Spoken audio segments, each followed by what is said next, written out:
नमस्कार, प्रणाम। मैं अविनाश, वारदात तक के एक नए एपिसोड में आज जिस सच्ची घटना के साथ आप लोगों के बीच में आया हूँ, ये सच्ची घटना बिहार की है। बिहार का एक इलाका लगता है। का इलाका?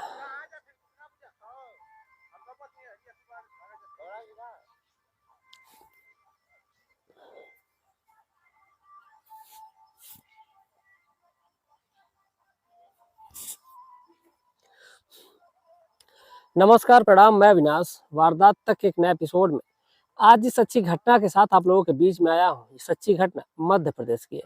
मध्य प्रदेश में एक जगह लगती है रायसेन, और इसी रायसेन का एक गांव लगता है बिजरी गांव। और इसी बिजरी गांव का रहने वाला एक व्यक्ति जिसका नाम विजय होता है। ये जो घटना है वो विजय की है, और एक रीता नाम की लड़की होती है जिससे उसकी शादी होती है। ये दो पति पत्नी की कहानी है, ये सच्ची घटना है। ये जो सच्ची घटना मैं आपको सुना रहा हूँ, ये सच्ची घटना साल 2022 के फरवरी महीने की है। वाकई ये अपने काम पे हैरान कर देने वाली, परेशान कर देने वाली सच्ची घटना है। आप इसको ध्यान से सुनिएगा और अपनी राय कमेंट में जरूर दीजिएगा कि आखिर इसमें गलत कौन था और सही कौन था। क्या जिसके साथ इतना बड़ा अत्याचार हुआ, जिसकी जान चली जाती है, क्या उसके साथ ऐसा होना चाहिए था? तो चलिए आज की कहानी का सीधा सीधा रुख करते हैं। कहानी शुरू करूं उससे पहले आप लोगों से विनती है, गुजारिश है कि जितने भी भाई, जितने भी बहन हमारे चैनल पर नए आए हुए हैं, उनसे विनती है, गुजारिश है कि चैनल को सब्सक्राइब करें और वारदात तक परिवार का हिस्सा बने और वारदात तक परिवार में आप जुड़े, क्योंकि आप लोगों के प्यार और सपोर्ट की बदौलत ही जो चैनल है वो चल पाएगा। आज की जो लोकेशन है वो थोड़ी अलग है, क्योंकि एक ही लोकेशन पे बार बार वीडियो डालने में अच्छा नहीं लगता था और आप लोग देख के भी बैकग्राउंड बोर हो जाते हैं। इसलिए मैंने जो पिछला बैकग्राउंड एक डाला था तो वो तो अलग था, वो तो मान लीजिए कि स्टूडियो का था। लेकिन जो आज का जो बैकग्राउंड है वो बाहर जो खेत है इसी का है। और जो पिछला एक बैकग्राउंड मैंने डाला था उसको आप लोगों ने कहा था कि वो ये बहुत अच्छा है। जो मेरे छत के जो पीछे का जो खेत है, वो जो टोटल जो खेत है उसी खेत का था। अब उस खेत में जो गेहूँ है और धान, जो माफ़ी चाहते हैं, जो सरसों है, अब उसकी जब फसल आने वाली है और जो हरियाली आपको देखने के लिए मिलेगी, उसके साथ जब आप कहानी सुनेंगे और पीछे की जो हरियाली है उसको देखते हुए, तो वाक़ई जो आपका मन है वो एकदम प्रफुल्लित हो जाएगा। तो चलिए आज की कहानी का सीधा-सीधा रुख करते हैं और आज की कहानी को शुरू करते हैं। जिस बिजरी गाँव की मैं बात कर रहा हूँ, विजय और रीता की, इन दोनों की जब शादी होती है साल 2013 में, तो इनका जो परिवार है वो बेहद अच्छा चलने लगता है। सब कुछ अच्छा चल रहा होता है, इन लोगों के परिवार में खुशियाँ आती हैं।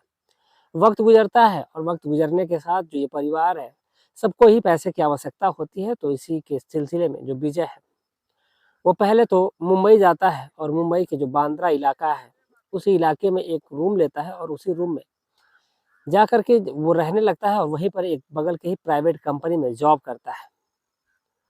इधर जब उसकी कमाई अच्छी खासी हो जाती है, वक्त गुजरता रहता है और जब साल 2021 आता है, जब लॉकडाउन के दौर में जब वो घर आता है तो सोचता है कि क्यों ना अपने परिवार को भी यहाँ से लेकर के चला जाए।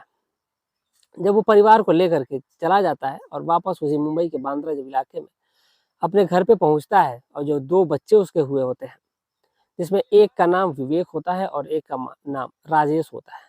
इन दोनों बच्चों का वो वहीं पे एडमिशन कराता है और एडमिशन कराने के दौरान जो बच्चे हैं वो पढ़ने लगते हैं वहीं पर। परिवार में खुशियाँ थी। जो विजय है वो प्रतिदिन अपनी ड्यूटी पे जाता था। सब कुछ अच्छा चल रहा था क्योंकि उसको पैसे की भी कोई दिक्कत नहीं थी। अब वो पुराना भी हो चुका था तो उसको पैसे भी ज़्यादा मिलते थे। ऐसा ही नहीं कि 2013 में ही उसने जा कर के जॉब किया था, उससे पहले भी जा कर के किया था, लेकिन पहले आकर के फिर छोड़ दिया था। फिर आता है, फिर वापस कंपनी उसी में जॉइन करता है। और फिर लॉकडाउन के दौर में जब बच्चों के साथ चला जाता है तो परिवार की ज़िम्मेदारियाँ भी बढ़ जाती हैं। अब इधर जो विजय है, इस परिवार की ज़िम्मेदारी बढ़ी है, काम ओवरटाइम भी करता है। सब कुछ अच्छा चल रहा था, बच्चे भी पढ़ रहे हैं, बीवी भी खुश है और विजय भी अपने काम में मस्त होता है। जब ये काम में अपने मस्त होता है तब तक इसकी मुलाकात एक लड़के से होती है जिसका नाम राजीव होता है। राजीव, जिसकी उम्र लगभग अभी 18 साल के करीब थी। राजीव से जब उसकी मुलाकात होती है, राजीव की जैसे जब बातचीत होती है, जब इन दोनों की जब दोस्ती होती है, तो उम्र का तकाजा तो काफ़ी ज़्यादा था और जो इनकी एज थी उस टाइम पे लगभग जो रीता थी, रीता की जो एज थी लगभग उस टाइम पे 34 साल के करीब हो चुकी थी, क्योंकि शादी जो थी वो लेट से हुई थी। कुछ लोग कमेंट करेंगे तो भाई मैं उसके लिए माफ़ी चाहता हूँ, लेकिन जो एज है मुझे बताना लाज़मी है, इसलिए मैं आपको बता रहा हूँ। जब 34 साल उसकी एज हो जाती है और उस हिसाब से जो विजय है उसकी भी एज उसी के आस-पास रहती है, 35-36 के आस-पास उसकी भी रहती है। विजय जो सीधे उसकी आधी उम्र का है। अब इन दोनों की जब दोस्ती होती है, क्योंकि विजय जो विजय है वो बिहार का रहने वाला होता है। तो विजय बिहार का है और फिर ये दोनों मध्य प्रदेश के हैं, तो फिर इन दोनों में जमने लगती है और दोनों बातचीत करने लगते हैं। और बातचीत करने के दौरान जब इन दोनों की दोस्ती इतनी गहरी होती है कि वक्त गुजरता रहता है। वक्त के साथ साथ इन दोनों में जब इस प्रकार जब दोस्ती हो जाती है, क्योंकि जो विजय है उसको पता होता है उसकी पत्नी का कि जो रिश्तेदारी है वो बिहार जिले में ही है।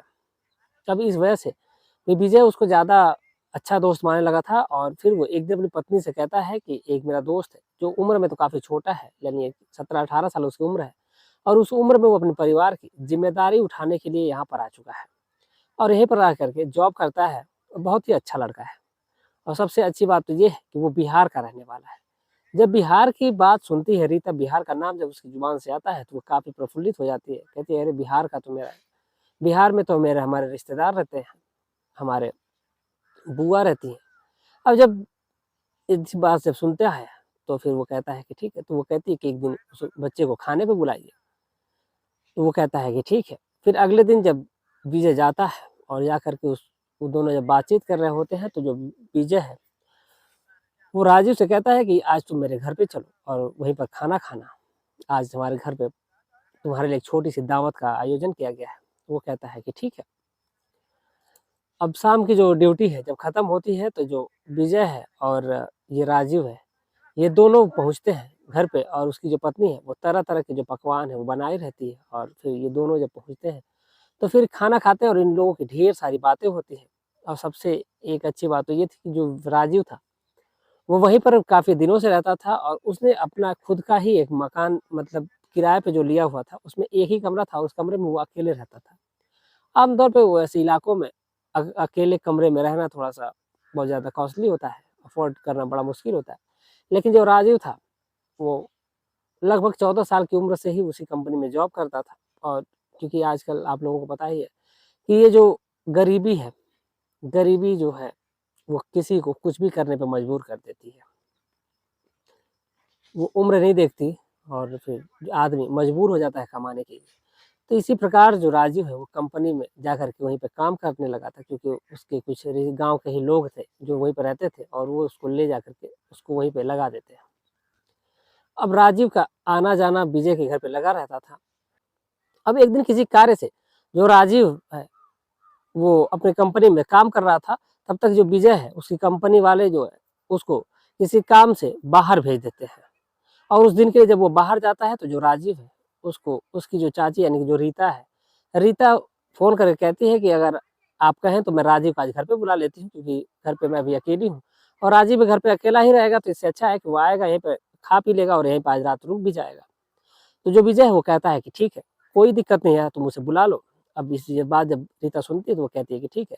वो राजीव को फ़ोन करती है और फ़ोन करने के दौरान जब राजीव फ़ोन उठाता है तो वो कहती है कि आज तुम हमारे यहाँ आकर के रुक जाना, यहीं पे खाना खाना। वो कहता है कि ठीक है। शाम होती है, जो राजीव है वहीं पे आता है और दोनों खाना खाते हैं और खाना खाने के बाद सभी लोग सोने के लिए जब निकलते हैं, तो राजीव को एक अलग कमरे में सुला दिया जाता है, बाकी जो रीता है अपने 2 बच्चों के साथ एक कमरे में सो जाती है। रात के जब 2 बजते हैं, तो जो रीता है वो विजय के कमरे में पहुँचती है और उसके बदन पे हाथ फेरने लगती है। जब ये बात राजीव को पता चलती है, जब उसकी नींद खुलती है, तो जब उसको एहसास होता है, देख कर के वो पहले तो डर जाता है। फिर वो उसको डाँटने लगता है, फटकारने लगता है, चाची आप ये क्या मेरे साथ कर रही हैं? तो वो कहती है कि जो मैं कर रही हूँ मुझे करने दो। मैं इस काम से तुम बहुत ज़्यादा प्रसन्न हो जाओगे, तुम जब बहुत ज़्यादा खुश हो जाओगे। जब ये बात लड़का सुनता है, तो वो पहले तो मना करता है, लेकिन आखिर वो कब तक मना कर पाता है। अब इसलिए वो दोनों के बीच संबंध बनते हैं और जब संबंध बनने का सिलसिला एक बार शुरू होता है, तो फिर थमने का नाम ही नहीं लेता है। अब प्रतिदिन लोगों को जब भी इनको मौका मिलता, तब ये संबंध बनाते थे एक-दूसरे के साथ। अब ये जो सिलसिला है वो प्रतिदिन बढ़ता जा रहा था। इन दोनों के बीच जो नज़दीकियाँ थी वो बढ़ती जा रही थी। एक दिन जब ये दोनों आपस में संबंध बना रहे थे तो अचानक से जो विजय है वो किसी काम के लिए, किसी कागज के लिए वापस घर पे आता है। और घर पे जब आता है तो देखता है कि उसके बच्चे भी घर पे नहीं है और उसके बाहर का जो दरवाजा था वो खुला हुआ था। वो घर के अंदर जाता है तो फिर वो सीधा कमरे में जब पहुंचता है तो देखता है कि उन लोगों को आपत्तिजनक स्थिति में। तो वो पहले तो राजीव को डांटता है, फटकारता है और फटकारने के बाद उसको कहता है कि तुम यहाँ से चले जाओ। राजीव धीरे धीरे वहां से चला जाता है। लेकिन जब उसकी जो पत्नी बचती है यानी कि रीता, रीता को डांटता है, फटकारता है, उसको समझाने की कोशिश करता है, लेकिन जो रीता है वो समझने की एकदम कोशिश ही नहीं कर रही थी। वो एकदम मना कर रही थी, कहती है कि ठीक है, तुम्हें जो करना है तुम वो कर लो। इस पर जो विजय है वो गुस्सा होता है और गुस्सा होने के दौरान वो अपने बच्चों को लेता है और बच्चों को लेकर के कंपनी से पहले जाता है, रिजाइन दे करके आता है और फिर अपने बच्चों को लेता है और दूसरे दिन वहां से सीधा अपने घर के लिए चला जाता है। अब इधर जो पत्नी है उसके साथ रहने लगी, यानी कि जो रीता है और राजीव दोनों एक दूसरे के साथ रहने लगते हैं। वक्त गुजरता है और वक्त गुजरने के साथ साथ दोनों के बीच संबंध बन रहे हैं और एक दिन उनको, रीता को पता चलता है कि वो तकरीबन 1 महीने 2 महीने की प्रेग्नेंट है। जब ये बात उसको पता चलती है तो फिर वो राजीव के ऊपर शादी करने का दबाव डालने लगती है, कहती है कि तुम मुझसे शादी कर लो। अब इस बात से जो राजीव वो नाखुश होता है, गुस्सा आता है उसको बार बार ये बात जब वो सुन रहा था, क्योंकि वो कह रही थी कि मेरा तुम्हारे सिवा कोई नहीं है, मैं तुमसे ही शादी करूंगी। जब ये बात राजीव सुनता है तब उसको गुस्सा आता है तो फिर बाजार जाता है और वहीं से चाकू लेकर के आता है, क्योंकि वो उसको इतना धमका दी थी कि अगर वो उससे शादी नहीं करेगा तो उसको पुलिस के हवाले कर देगी, उसको जेल की सलाखों के पीछे डलवा देगी। अब इस वजह से राजीव सोचता है कि अगर मैं जेल की सलाखों के पीछे जाऊंगा ही तो ये क्यों जिंदा रहेगी। यही सोच करके जो राजीव है चाकू लाता है और उससे उसकी गर्दन को काट देता है जब दोनों सो रहे होते हैं। जब वो महिला मर जाती है तो फिर विजय वहां से, राजीव जो है वहां से उठता है और सुबह को सीधा थाने पहुंचता है उस चाकू को लेकर के और ले जाकर के वहां पे बता देता है कि उसने एक मर्डर किया हुआ है। अब पुलिस के जो अधिकारी, जो बाकी जो कांस्टेबल वगैरह है, सभी लोग आनंद फानंद में वहां पे पहुंचते हैं और उस जो शव है उसको कब्जे में लेते हैं और उस लड़के को अरेस्ट करते हैं और उसके खिलाफ गंभीर धारा में एफआईआर लिखी जाती है। जो धारा 302 होती है, बाकी 307 होती है, जो भी धाराएं होती है उसके खिलाफ एफआईआर लिखी जाती है और उसको जेल की सलाखों के पीछे डाल दिया जाता है। बाकी जो कोर्ट का जो फैसला है वो तो अब कोर्ट तय करेगा कि आखिर ये क्या है, इसकी सजा की दी जाएगी।